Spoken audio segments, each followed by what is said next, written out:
Amy here. It has been an amazing weekend. We were excited and got to spend our weekend, a big part of it, at a conference, a homestead conference in Waco, Texas. We got to meet up with some pretty amazing people.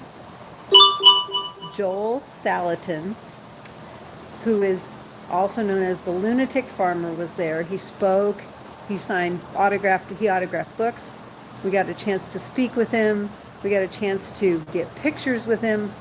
We had the honor of being able to actually have lunch with his sister. So we got to learn a few other insider things about Polyface Farms. Just sitting there having a really cool lunch on a picnic table in the middle of this conference. It was awesome. We also got to meet his son, Daniel Salatin, who is a great speaker, a great teacher, and really seriously level-headed, simple, keep it simple, Sam, that kind of person. We loved it. We had a great time. We got to talk about, which this makes us happy. We got to talk about animal chiropractic. We got to talk about food animal chiropractic, adjusting cows and sheep and pigs and chickens. And there were some people there with chickens. We also got to hook up with the people who hatch the chickens that we raise here on the A.C.E.S ranch. And that was an amazing connection for sure, because,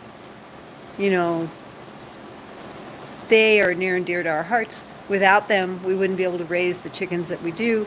And fortunately, we've had a long relationship with them, so we feel like it was a great time to actually finally get to meet face to face.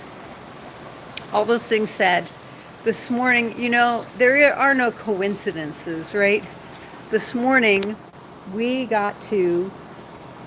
got the pleasure of speaking with a doctor who is an equine surgeon, and he is ready to start his animal chiropractic journey. And he shared his story with me. He shared a lot of the frustrations and pains that he's going through, or he has gone through, to get to where he is now. And this is what he said that I thought was so profound. He said, and I'm not quoting, but I'm paraphrasing, he said, I've realized that my children are my legacy. All these papers that we write, writing books, none of that stuff is really my legacy. No one will remember me because of some book or some paper that I wrote. But my children will remember me as a great father if I'm there for them. And my children will tell my grandchildren what a great father I was. And those children will tell their children what a great father I was. But no one will say, I wish he had worked more. And guys, that really struck me in the feels. It made me so happy to be here, to be able to, I'm going to turn around so you guys can get this great view.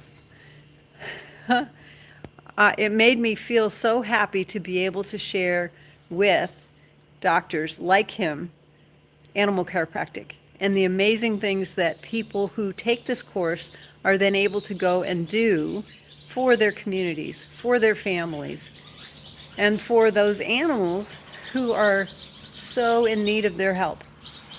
Dr. O right now is at the clinic. When we got home, we met a bunch of dog owners who, couldn't make it on Tuesdays or needed us to see them today. We don't see very many patients on the weekends that when we're not in class, but they're here because they needed that, and we got to adjust them.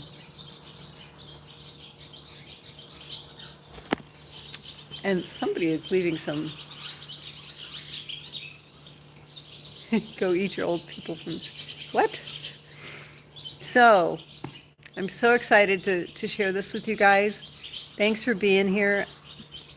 before I mention this, before I forget to mention this, please like and subscribe so that other doctors who are burned out, overwhelmed, and frustrated, disappointed with the lives they ended up with because of the profession that they chose can find us and learn how to do animal chiropractic.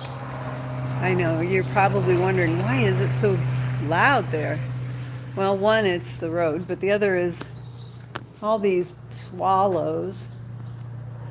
I don't know if you can see them. I'm going to turn my camera around. We'll see if we can catch a few.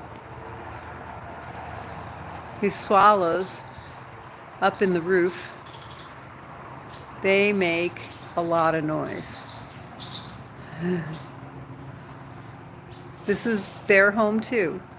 And so we're so glad that they're here because they keep the bugs down. They're out eating all the mosquitoes, which is why I'm not wearing any mosquito repellent. Thank goodness. If you know someone who knew? I mean, literally, who knew? He shared with me a story about a guy who was his mentor. And then the guy, got cancer and died. And that's what brought him to realize that nobody knew who this guy was. He wrote books.